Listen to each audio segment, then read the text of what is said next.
जा नालायक, सुबह के 8 बजने को है, तुझे एग्जाम नहीं देना क्या? थोड़ी देर और सोने दीजिए ना पापा। तू उठता या फिर मैं तेरे ऊपर पानी फेंकूं? रोज गधों की तरह सोता रहता है, पेपर की कोई टेंशन ही नहीं है।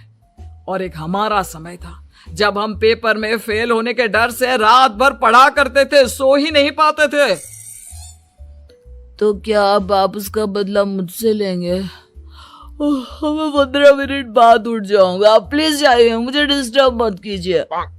इतना कहकर रौनक रजाई ढककर फिर से सो जाता है। तू ऐसा नहीं मानेगा, रुक मैं अभी पानी लेकर आता हूं। बस फिर क्या था, इतना कहकर वो भागते हुए बाथरूम में जाते हैं और पानी की एक बड़ी सी बाल्टी लाकर रौनक के ऊपर फेंक देते हैं। पानी पड़ते ही रौनक झट से उठ जाता है। ये आपने क्या किया पापा? अब तो उठेगा नहीं तो यही करना पड़ेगा ना। वैसे थैंक्स डैड, आपके कारण ना अब मुझे नहाने की भी जरूरत नहीं पड़ेगी। चलिए अब आप माँ से बोलकर मेरे कपड़े निकलवा दीजिए, तब तक मैं ब्रश कर लेता हूँ। वैसे कल ना आप एक काम और करना, नहलाने के साथ साथ मुझे ब्रश भी करवा देना। ये ब्रश करने में ना मुझे बहुत आलस आता है। रौनक की बातों से अरविंद का मुंह खुला का खुला रह जाता है। वो अपनी पत्नी कमला के पास जाता है और रौनक की हरकतों के बारे में बताता है, जिसे सुन उसकी पत्नी हंसने लगती है। तुम अपने बेटे को समझाने के बजाय हंस रही हो। रौनक बच्चा है, धीरे धीरे सुधर जाएगा, आप क्यों उसके पीछे पड़े रहते हो? अभी नहीं सुधरेगा तो कब सुधरेगा? 10वीं क्लास में है रौनक, वो अब कोई बच्चा नहीं रहा। अरविंद की इतना बोलते ही वहां रौनक भी आ जाता है। क्या डैड, मैंने आपको एक काम दिया था, वो भी नहीं हुआ आपसे। अरे क्या हुआ बेटा? माँ, मैंने डैड से बोला था कि वो आपको बोलकर मेरे स्कूल की यूनिफॉर्म निकाल दे, लेकिन मेरे पीछे पड़ने के अलावा इनसे एक काम ढंग से नहीं होता। देख रही हो कमला, देख रही हो अपने लाडले को? अरे आप चुप रहिए जी। चलो बेटा, मैं तुम्हें कपड़े निकाल कर दे देती हूँ बस। ऐसे ही साल पर साल बीतते जाते हैं, लेकिन रौनक के रवैये में कोई बदलाव नहीं आता। वो पहले से भी ज्यादा आलसी और पूरी तरह अपने माता पिता पर निर्भर हो जाता है। 2 साल बाद पता नहीं कहाँ गायब रहता है पूरे दिन, अब तक तो आ जाना चाहिए था। अरे आप इतनी फिक्र क्यों कर रहे हैं उसकी? दोस्तों के साथ खेल रहा होगा, आ जाएगा अभी। ये कोई टाइम है खेलने का? 10 बजने वाले हैं, इतनी रात में कौन खेलता है? कमला कुछ कहती उससे पहले ही रौनक वहां आ जाता है। मम्मी जल्दी से खाना लगा दो, बहुत भूख लग रही है। तुम्हें तब तक खाना नहीं मिलेगा जब तक तुम बता नहीं देते कि इतनी रात गए कहां से आ रहे हो। ओ प्लीज डैड, अब आप एसी पे प्रद्युमन बनकर मेरे सर पर बंदूक लेकर मत बैठ जाना। अपनी फालतू की बकवास बंद कर और बता कहां से आ रहा है। माँ अब समझाइए ना डैड को। बता देना बेटा, इनको भी तसल्ली हो जाएगी। आप बोल रही हैं तो बता देता हूँ, मैं दोस्तों के साथ मूवी देखने गया था, इसलिए देर हो गई। तो इन सब चीजों में मेरे पैसे उड़ाता है। कभी 1 रुपया कमाने के बारे में सोचा है तूने? जब देखो हवा की तरह पैसे उड़ाता रहता है। माँ अब आप इन्हें चुप करा दीजिए, वरना ना मुझे गुस्सा आ जाएगा। अच्छा क्या कर लेगा? बता ना क्या कर लेगा तू? वैसे बात तो ठीक ही है, मैं कर ही क्या सकता हूँ, पैसे तो फिर भी मैं आपसे ही मांगूंगा ना। चलिए अब ये सब बात छोड़िए और मम्मी मेरे लिए खाना लगा दीजिए। अभी लगा देती हूँ बेटा। मैं बता रहा हूँ कमला, एक दिन ये ऐसे ही बिगड़ जाएगा। उफ़ो, आप क्यों इतना पीछे पड़े रहते हो मेरे बच्चे के? बाद की बात में देखेंगे, अभी आप शांति से उसे खाना खाने देंगे। अगले दिन डैडी मुझे 10,000 रुपए चाहिए। हाँ? अब इतने पैसे क्यों चाहिए तुझे? डैड आप बिना सवाल किए कभी पैसे नहीं दे सकते क्या? जब तक तू बताएगा नहीं तुझे पैसे भी नहीं मिलेंगे। अरे अब आप अपने बेटे को पैसे भी नहीं दे सकते? नालायक, तेरी उम्र के लोग नौकरी करते हैं और एक तू है जो नौकरी करने का नाम ही नहीं लेता कभी। आप लोगों के होते हुए भला मैं नौकरी क्यों करूं? अरे हम कब तक पैसे देंगे तुझे? तुझे भी तो अपने पैरों पर खड़ा होना होगा ना। कौन सा उधार के पैरों पर खड़ा हूं? अपने ही तो पैरों पर खड़ा हूं मैं। इसी तरह रौनक दिन प्रतिदिन लापरवाह होता जाता है। उसकी लापरवाही को देखते हुए अरविंद और कमला अपने बेटे की शादी कराने का फैसला लेते हैं और 1 महीने के अंदर अंदर ही रौनक की शादी मेघा नाम की लड़की से करा देते हैं। शादी के कुछ दिन बाद, रौनक, मुझे एक अच्छी सी साड़ी चाहिए, आप ला दोगे ना? हाँ, क्यों नहीं। कितने तक की आती है साड़ी? यही करीब 5,000 तक की। तुम चिंता मत करो, मैं आज ही डैडी से पैसे मांगकर तुम्हारे लिए साड़ी ले आऊंगा। आप कब तक ऐसे ही अपने पापा से पैसे मांगते रहेंगे? कोई अच्छी सी नौकरी क्यों नहीं कर लेते आप? अरे डैड के होते हुए मुझे नौकरी करने की जरूरत ही क्या है? पर आप ऐसे कब तक उनसे पैसे मांगते रहेंगे? कुछ आपको अपने दम पर भी तो करना होगा ना। अब तुम भी बाकी लोगों की तरह मुझे ज्ञान देना शुरू मत कर देना। साड़ी चाहिए ना तुम्हें, मिल जाएगी बस। इतना कहकर रौनक अपने पिता से पैसे मांगने चला जाता है। डैडी, मुझे 5,000 रुपया चाहिए। अब 5,000 क्यों चाहिए तुझे? वो मेघा को साड़ी चाहिए थी। अरविंद आगे बिना कुछ कहे चुपचाप उसे पैसे निकाल कर दे देता है। कुछ दिन बाद, तुम्हें नहीं लगता कमला, रौनक हम पर पहले से भी ज्यादा डिपेंड हो गया है? मुझे तो अब उसके भविष्य की चिंता होने लगी है। कल को हमें कुछ हो गया तो वो क्या करेगा? काश तुमने पहले ये सोच लिया होता तो आज हमारा बेटा इतना लापरवाह नहीं होता। तब मुझे कहाँ पता था कि मेरा लाड प्यार उसे इतना बिगाड़ देगा कि वो इस हद तक लापरवाह बन जाएगा। कोई बात नहीं, अभी भी देर नहीं हुई। मुझे पता है उसे कैसे सुधारा जा सकता है। कैसे? अरविंद कुछ कहता उससे पहले रौनक वहां आ जाता है और पैसों के लिए हाथ फैलाने लगता है। डैड, मैं और मेघा बाहर घूमने जाना चाहते हैं। अरे वाह, ये आज सूरज कहाँ से निकला है? Dad please. अच्छा चलो अब मुद्दे की बात करो। मुझे अब 25,000 चाहिए। अब तुम्हें 1 रुपया भी नहीं मिलने वाला। अगर तुम्हें पैसों की इतनी ही जरूरत है तो कोई ढंग की नौकरी कर लो। मम्मी, आप कुछ कहिए ना डैड को। बेटा, वो गलत क्या बोल रहे हैं? ये सब हम तेरे भले के लिए ही तो कर रहे हैं। मम्मा, मैंने बताया ना आपको, मुझे नहीं करनी कोई जॉब वॉब। तो ठीक है, निकल जाओ हमारे घर से। तुम्हारे जैसे लोगों के लिए मैंने ये घर खड़ा नहीं किया है। जितना ये घर आपका है ना, उतना ही मेरा भी है। मैं कहीं नहीं जाने वाला। जाना तो पड़ेगा ही तुझे, क्योंकि अब मैं तेरा कोई भी खर्चा नहीं उठाने वाला। ठीक है, मत उठाइए मेरा खर्चा, मैं अपने दम पर भी जी सकता हूँ। तो बेशर्मों की तरह अब तक यहाँ क्यों खड़ा है? अपना सामान ले और निकल जाए यहाँ से। रौनक पैर पटकते हुए वहां से चला जाता है। घर से निकालना जरूरी है क्या उसे? बिना पैसों के कौन रखेगा उसे किराए पर? अगर उसका भविष्य सुधारना है तो हमें अपने दिल पर पत्थर रखकर ये कदम उठाना ही होगा। दोनों बात कर रहे होते हैं कि रौनक अपनी पत्नी के साथ एक बड़ा सा बैग लेकर घर से निकल जाता है, लेकिन घर से बाहर उसे कोई भी मुफ्त में अपने घर किराए पर नहीं रखता। अंत में थक हार कर वो फिर से अपने घर चला जाता है। क्या हुआ? थोड़ी देर पहले तो दहाड़ते हुए घर से निकला था, अब क्या हुआ? नहीं रखा ना किसी ने तुझे किराए पर? डैड प्लीज, मैं कुछ दिनों में कोई अच्छी सी नौकरी शुरू कर दूंगा। आप तब तक तो हमें रख लीजिए प्लीज।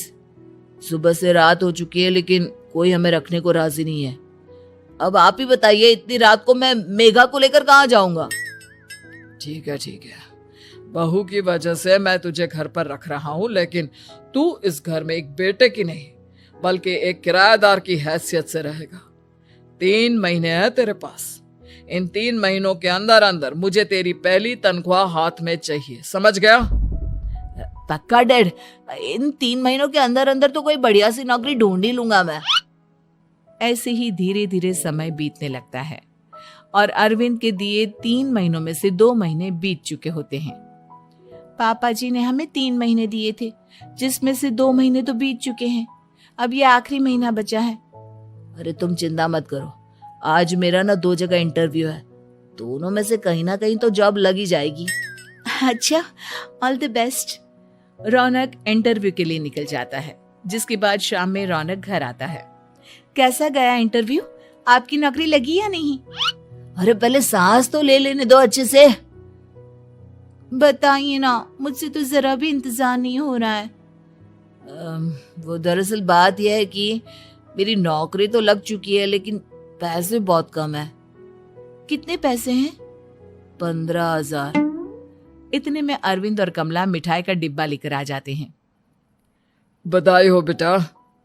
हम जानते थे तेरी जॉब जरूर लगेगी। लेकिन मेरी सैलरी बहुत कम है मम्मा। कम है तो क्या हुआ, धीरे धीरे बढ़ जाएगी। हाँ बेटा, हम तो बस चाहते थे कि तू अपने पैरों पर खड़ा हो जाए। मतलब अब आप मुझे घर से नहीं निकालेंगे? नहीं, ये सब हमने तुझे जिम्मेदार इंसान बनाने के लिए किया था। Thank you mummy papa. अगर आप दोनों ऐसा नहीं करते तो मुझे कभी अपनी जिम्मेदारियों का एहसास तक नहीं होता। आज आपने मुझे सिखा दिया कि इंसान का अपने पैरों पर खड़ा होना भी जरूरी होता है। इतना कहकर रौनक झट से अपने माता पिता के गले लग जाता है और अपनी कमाई की पहली तनख्वाह वो अपने माता पिता के हाथ में सौंपता है।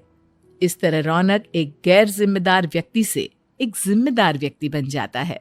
सास के बीच पूरा समय सास के किसी न किसी काम को लेकर मतभेद चलते ही रहते हैं। बहू, ओ बहू, जरा चाय बना दे।